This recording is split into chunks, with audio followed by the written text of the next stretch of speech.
হোয়াইটচ্যাপেলে ক্রেতারা বাংলাদেশের আম নেওয়ার জন্য আগ্রহী হয়েও বেশি দামের কারণে আম দেখেই ফেরত যাচ্ছেন।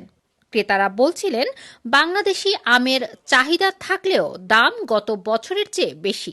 এটা এখন 10 পাউন্ড, যদি এটা 6 পাউন্ড হইতো তাহলে আমাদের জন্য আরো বেটার হইতো, আরো সুন্দর হইতো। আমরা যেমন আরো সস্তায় পাইলে আরো ভালো হইতো আমাদের জন্য। এখন একটা নিমু ওই সঙ্গে দুইটা নিতাম, আমাদের বাচ্চারা খায় তৃপ্তি নিত, বুঝছেন। সবজি আমদানিকারক ব্যবসায়ীরা বলছিলেন, গত 2 বছর ব্যাপক হারে বাংলাদেশের আম এবং কাঁঠাল আনলেও চলতি বছর বিমানের ফ্লাইটের চার্জ বেশি হওয়ার কারণে তারা আম এনে দামে পোষাতে পারছেন না। এই বছরে যে ফ্লাইট চার্জ আমাদের দেশের বাংলাদেশ বিমানের, ওয়ার্ল্ডের এত ফ্লাইট চার্জ পার কিলোতে এত বেশি আর কোনো দেশেরই নেই। সবচেয়ে বেশি হইল কি বাংলাদেশের। লাস্ট ইয়ার আপনারা দেখেছেন, আমরা গর্ব করেছি আমাদের বাংলাদেশের ফ্লাইট চার্জটা অনেক কম ছিল, সেজন্য আমাদের অনেক ম্যাঙ্গো কাঁঠাল এসেছে। আপনারা দেখছেন, অনেক নিউজও করছেন, থ্যাংক ইউ আপনাদের নিউজ করার জন্য।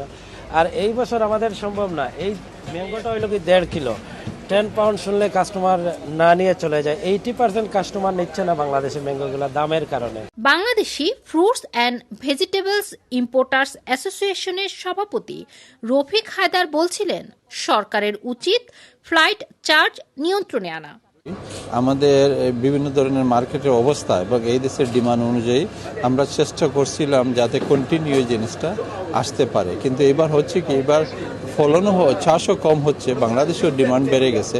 পাশাপাশি আপনারা জানেন ফ্রেট চার্জটা অনেক বেশি, মানে আপনার অনেক বেশি হয়ে গেছে, যে কারণে এখানে আসতে গেলে যে ফ্রেট চার্জের একটা ইম্প্যাক্ট, পাশাপাশি এখানে অন্যান্য দেশের আমের যে প্রাইস আর বাংলাদেশের আম তুলনামূলক সমান হয়ে যায়, কিন্তু ওরা কিন্তু আগে এই পাকিস্তানের আম, ইন্ডিয়ার আম আগে চলে আসছে।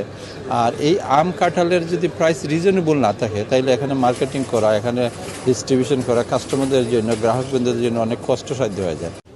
চলতি বছর বাংলাদেশ থেকে আম এবং কাঁঠাল না আসায় ব্রিটেনে কোটি কোটি টাকার বাজার হারিয়েছে বাংলাদেশ।